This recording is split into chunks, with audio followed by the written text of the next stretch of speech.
प्यारे बच्चों नमस्कार, स्वागत है आपका channel maths with Krishnakant Tripathi में।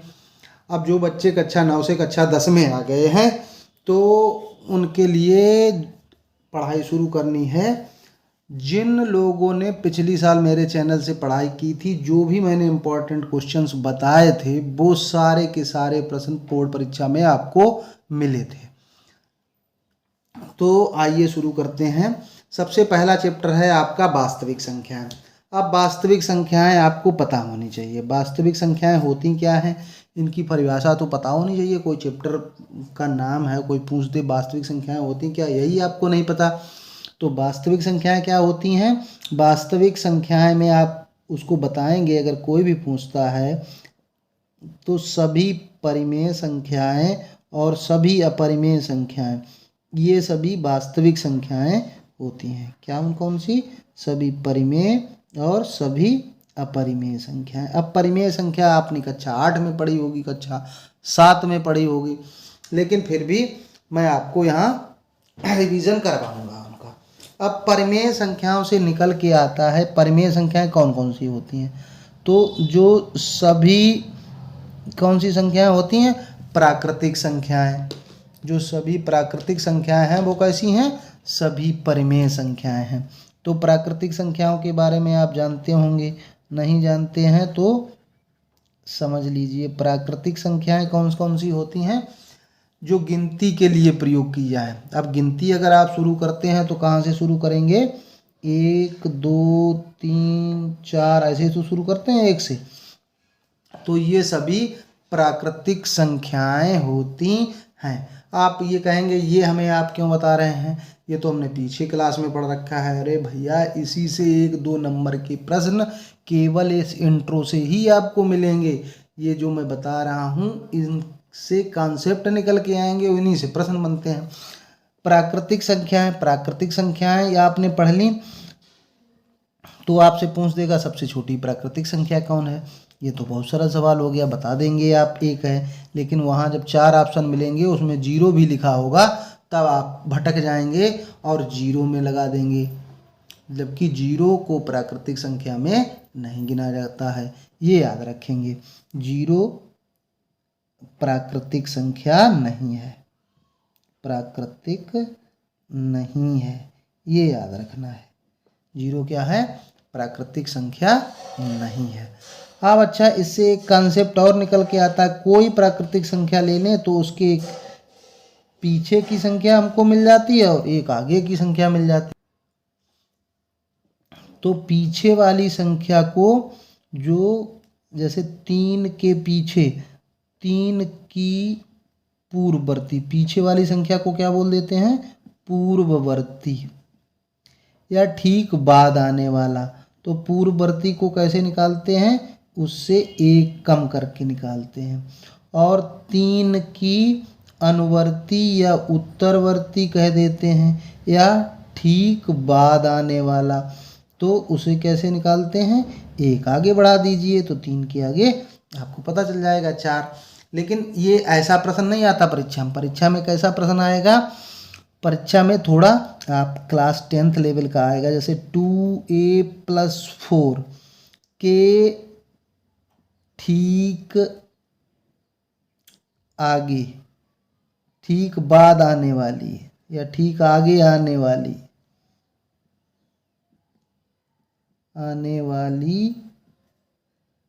संख्या है। इस तरह से प्रश्न पूछेगा आपसे।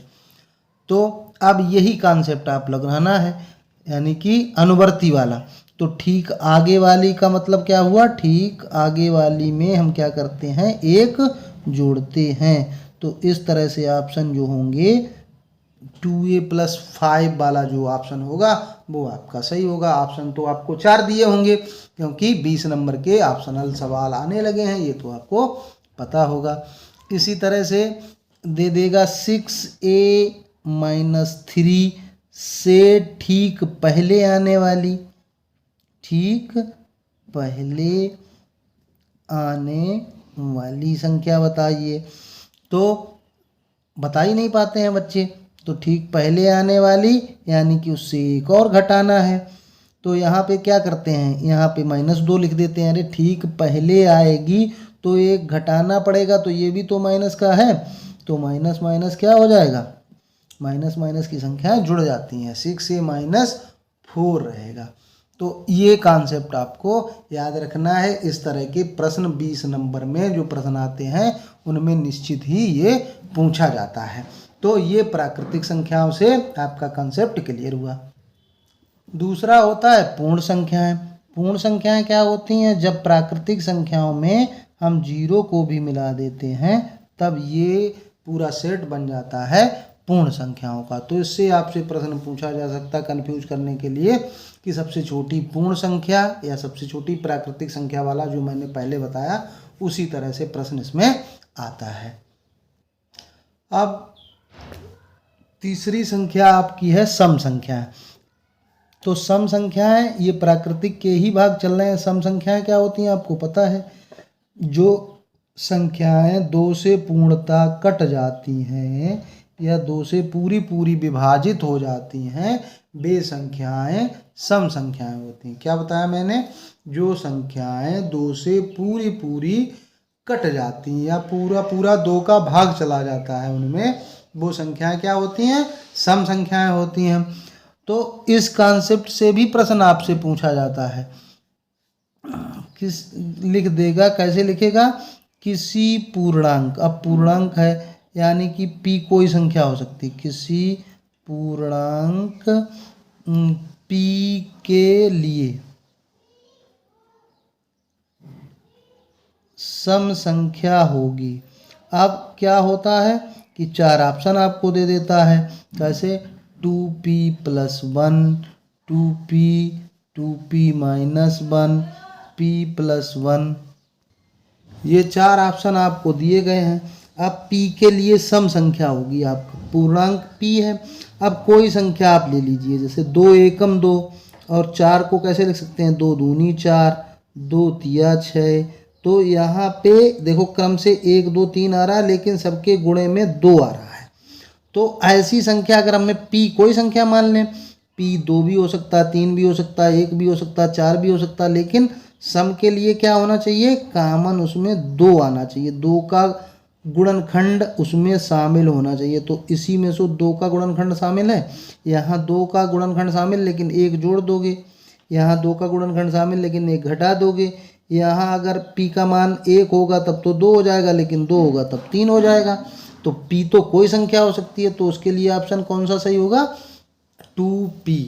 अब ऐसे ही विषम पूर्णांक पूछ देता है, तो विषम भी समझ लीजिए, चौथा नंबर है ये विषम का। विषम संख्याएं क्या होती हैं, 2 से पूर्णतः विभाजित न होने वाली, 1 3 5 7 ये।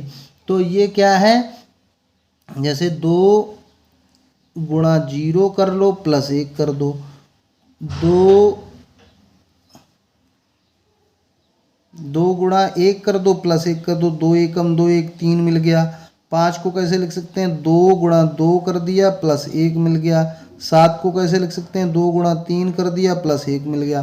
तो इस तरह से इनको लिखा जा सकता है, मतलब एक सम संख्या और प्लस 1। तो विषम पूर्णांक किसी पूर्णांक p के लिए क्या होगा, 2p हो जाएगा और प्लस 1।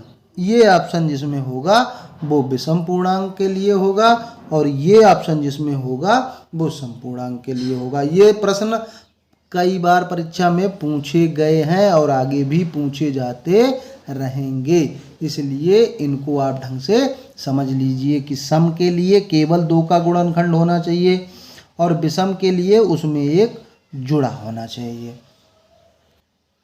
अभाज्य संख्याएं। अभाज्य संख्याएं क्या होती हैं, अभाज्य संख्याएं वे संख्याएं होती हैं जो स्वयं से कटें या 1 से कटें। तो 1 और वह संख्या स्वयं, 2 ही गुणनखंड होते हैं अभाज्य संख्याओं के। तो ऐसी संख्याएं जिनके केवल और केवल 2 गुणनखंड हो, ऐसी संख्याएं जिनके केवल 2 गुणनखंड हो, 2 गुणनखंड हों, वो गुणनखंड कौन से होंगे? एक और स्वयं संख्या, ये केवल दो गुणनखंड होंगे उसके।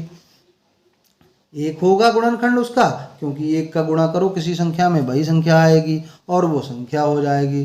जैसे 3 है, 3, अब 3 के फैक्टर करोगे तो 1 और 3 ही तो आएगा। 7 है या 5 है, 5 है तो 1 और 5 तो आएगा।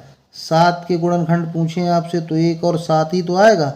9 के गुणनखंड अगर आप करोगे तो 1 भी होगा, 3 भी होगा और 9 भी होगा। तो यहाँ गुणनखंडों की संख्या 2 से अधिक हो गई कि नहीं हो गई? यानी कि 1 और 3 भी हो गया संख्या के अतिरिक्त। तब जब गुणनखंडों की संख्या 1 और उस संख्या को छोड़ के कोई अन्य गुणनखंड मिल जाएगा तो वो मोरी संख्या कैसी हो जाएगी? भाज्य संख्या। और 1 को न भाज्य में गिना जाता है न अभाज्य में गिना जाता है, ये याद रखना है। क्योंकि आगे वाले बोर्ड एग्जाम में आपसे ये भी पूछा जा सकता है कि सबसे छोटी अभाज्य संख्या कौन सी है? तो सबसे छोटी अभाज्य संख्या है 2, क्योंकि 2 के गुणनखंड अगर हम आपसे पूछेंगे तो 1 और 2 ही तो होंगे, इसके 2 फैक्टर होंगे केवल। तो सबसे छोटी अभाज्य संख्या 2 होगी। और सबसे छोटी अगर भाज्य संख्या आपसे पूछी जाएगी तो बताइए, सबसे छोटी भाज्य संख्या मैंने आपको बताया कि 1 ना भाज्य है ना अभाज्य है। 2 सबसे छोटी अभाज्य संख्या, 2 के बाद 3 भी अभाज्य है, फिर क्या आता है? 4। तो इसका मतलब सबसे छोटी भाज्य संख्या कौन सी है? 4। ये याद रखना है, ये पूछा जा सकता है आपसे बोर्ड एग्जाम में। पूर्णांक तो हम आप लोगों ने पढ़ा ही है, क्या पूर्णांक होते हैं? जो सभी ऋण की संख्या जैसे ऋण 4, ऋण 3, ऋण 2, ऋण 1, 0 भी पूर्णांक में है। धन की संख्याएं, ये सभी जो धन की संख्याएं हैं वो धन पूर्णांक, जो ऋण की संख्याएं हैं वो ऋण पूर्णांक कहे जाते हैं। तो ये होता है पूर्णांक का कॉन्सेप्ट। अभी पीछे आया था कि p किसी पूर्णांक p के लिए, तो p का मान कुछ भी हो सकता है। ऐसे यम दे देगा तो यम का मान कुछ भी हो सकता है, क्योंकि वो प्लस का भी हो सकता है माइनस का भी हो सकता है। ये पूर्णांक हो गया। ये परिमेय और अपरिमेय जो चल रहा था कॉन्सेप्ट कि सभी परिमेय और सभी अपरिमेय मिला के वास्तविक संख्याएं होती हैं। तो ये जितनी संख्याएं हैं, प्राकृतिक हैं, पूर्ण संख्याएं हैं, सम संख्याएं हैं, विषम संख्याएं हैं, अभाज्य संख्याएं हैं, पूर्णांक हैं, ये सभी मिला के क्या हैं? ये सभी परिमेय संख्याएं हैं। ये कैसी संख्याएं हैं? परिमेय संख्याएं हैं। अब परिमेय संख्याओं का मेन परिभाषा परिमेय संख्याओं क्या होती है कि वे संख्याएं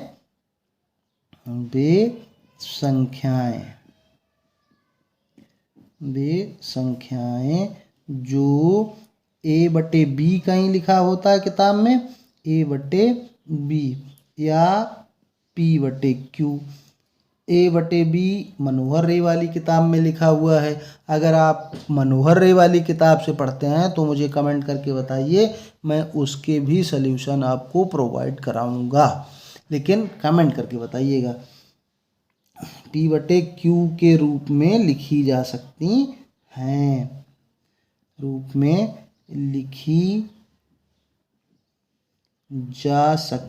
हैं, अब इससे तो एक 4 नंबर का प्रश्न आता है, लिखी जा सकती हैं। लेकिन क्या होना चाहिए? PQ या AB जो हमने लिखा है, या AB कैसे होने चाहिए? सहअभाज्य, को प्राइम सहअभाज्य पूर्णांक हैं। जहाँ AB सहअभाज्य पूर्णांक हैं और जो हर में लिखा है B या Q, ये 0 के बराबर नहीं होना चाहिए। क्योंकि आपको पता है कि जब किसी संख्या के अपॉन में 0 लिखा जाता है तब हम उसको अपरिभाषित कहते हैं, उसका मान अनंत लिख देते हैं। क्योंकि अभी तक इसकी खोज नहीं की जा सकी है कि किसी संख्या के जैसे 1/0 या 100/0 ये कितना होता है, ये सब इतना ही होता है, इसलिए इसको अपरिभाषित कहते हैं। क्यों? क्योंकि 1 यहाँ 100 अंतर है लेकिन आंसर एक ही आ रहा है, तो इसको अपरिभाषित मान लिया गया। तो यहाँ पे मेन ये परिमेय संख्या जो सिद्ध करने के लिए आता है उसमें ये कॉन्सेप्ट आपको याद रखना पड़ेगा। ए बी सहअभाज्य पूर्णांक है और सहअभाज्य पूर्णांक से 2024 में भी एक प्रश्न पूछा गया था, संख्याओं के जोड़े दे दिए गए थे और उसमें पूछा गया था कौन सा युग्म जो है सहअभाज्य है।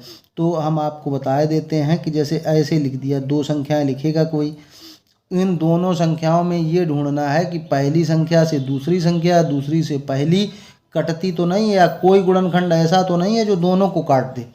तो ऐसा कोई गुणनखंड है जो 3 को भी काट दे, 8 को भी काट दे? नहीं है। उसमें 18 और कोई और एग्जाम्पल था जो इस साल आया था, इसमें आपको दिया था 18 और 25 ऐसे दिया था। तो ऐसी कोई संख्या, कोई गुणनखंड नहीं है जो 18 और 25 दोनों को काट देता। तो ये वाला ऑप्शन उसमें सही था। कभी कभी ये सवाल भी आ जाता है 3 8 वाला, तो ये भी याद रखना है कि ऐसे दोनों जोड़े जिनमें कोई भी गुणनखंड कॉमन ना हो तो बेसंख्या, तब बेयुग्म कैसे होते हैं? सहअभाज्य होते हैं युग्म। अब जैसे हमने लिखा कि -2/3 ये परिमेय संख्या है, 2/3 प्लस की लिख देंगे, ये भिन्न भी कहेंगे, इसको परिमेय संख्या भी कहेंगे। तो सभी भिन्न परिमेय संख्याएं हैं, लेकिन सभी परिमेय संख्याएं भिन्न नहीं है, क्योंकि भिन्न का अंश या हर निगेटिव नहीं होता है। ये याद रखना है, ये अंतर होता है भिन्न और परिमेय संख्या में। लेकिन अगर हम लिखें कि -4/6 क्या परिमेय है कि नहीं है, तो आप कहेंगे कि देखो -4 को हम लिख सकते हैं 2 गुणा 2 और 6 को लिख सकते हैं 3 गुणा 2, तो दोनों का गुणनखंड कॉमन आ गया 2 2। अब ये ऊपर परिभाषा बताई कि P/Q के रूप में लिखी जा सकती हैं, लेकिन उनमें कोई गुणनखंड कॉमन नहीं होना चाहिए। तो ये क्या होगी? -2/3 के समतुल्य होगी, समतुल्य परिमेय संख्या। ठीक है, परिमेय संख्या नहीं होगी, लेकिन -2/3 के समतुल्य परिमेय संख्या होगी। तो परिमेय संख्या जब हम सिद्ध करेंगे सवालों में, तो उसमें क्या सिद्ध करेंगे? अपरिमेय जब सिद्ध करने को आएगी तो ये दिखा देंगे कि उन दोनों संख्याओं में जो अंश और हर है उनमें एक कॉमन गुणनखंड है, तब हम ये सिद्ध कर पाएंगे। विरोधाभास से आगे आएगा वो आगे बताएंगे तब। तो ये आपका इंट्रो हो गया, और इससे हम आपको बता देते हैं, केवल इतना तैयार कर लीजिएगा तो इससे 2 नंबर का, केवल इस वीडियो से आपको 2 नंबर का मिल जाएगा। अपरिमेय संख्याएं जो परिमेय नहीं होती हैं वो अपरिमेय संख्याएं होती हैं। परीक्षा में परिमेय से भी प्रश्न पूछा जाता है। जैसे ये परिमेय संख्या हमने बताई, ये तो जनरल बात है, लेकिन ऐसे देगा वो आपको, बताइए कौन सी परिमेय है? 0.25, 2.5, 0.5, 0.9। अब इनमें से आपको परिमेय संख्या बतानी है, तो इसमें कौन सा होगा? ये वाला परिमेय होगा। क्यों? जिनका वर्गमूल लिया जा सकता है। यहाँ पे हम इसको 0.5 गुणे 0.5 लिख सकते हैं, तो 2 अंक बाद आ जाएगा, यानी कि 0.5 बाहर आ गया। और 0.5 को हम अगर ऐसे लिखेंगे तो ये हट जाएगा, और 5 एकम 5 5 दूनी 10, तो 1/2 बनेगी, जो कि एक परिमेय संख्या है। और 2.5, इसमें 2 संख्याएं ऐसी नहीं मिलेंगी जिनका गुणा 2.5 और गुणे 5 करना पड़ेगा। तो दोनों संख्याएं एक जैसी कहाँ हुई? वर्गमूल कहाँ आ पाएगा? 0.5 का नहीं आ पाएगा, 0.9 का कहाँ आ पाएगा? 0.3 गुणे 3 करना पड़ेगा, 1.3 1 3 है। तो इस प्रकार के सवाल भी आपसे पूछे जाएंगे, कौन सी परिमेय है, कौन सी अपरिमेय है। तो अपरिमेय संख्या आप ऊपर वाले कॉन्सेप्ट से ही समझ गए हैं। वे संख्याएं जो परिमेय नहीं होती। परिमेय कौन सी नहीं होती? जिनका वर्गमूल नहीं लिया जा सकता है, ये संख्याएं सभी अपरिमेय होती हैं। और पाई को अपरिमेय में गिना जाता है, जबकि उसका मान जो अप्रॉक्सीमेटली मान है, क्योंकि पाई का अभी क्लियर मान ज्ञात नहीं किया जा सका है, तो पाई अपरिमेय संख्या है। और कुछ ऐसी संख्याएं होती हैं जैसे दशमलव के बाद अगर रिपीटेशन सेम नहीं होता है,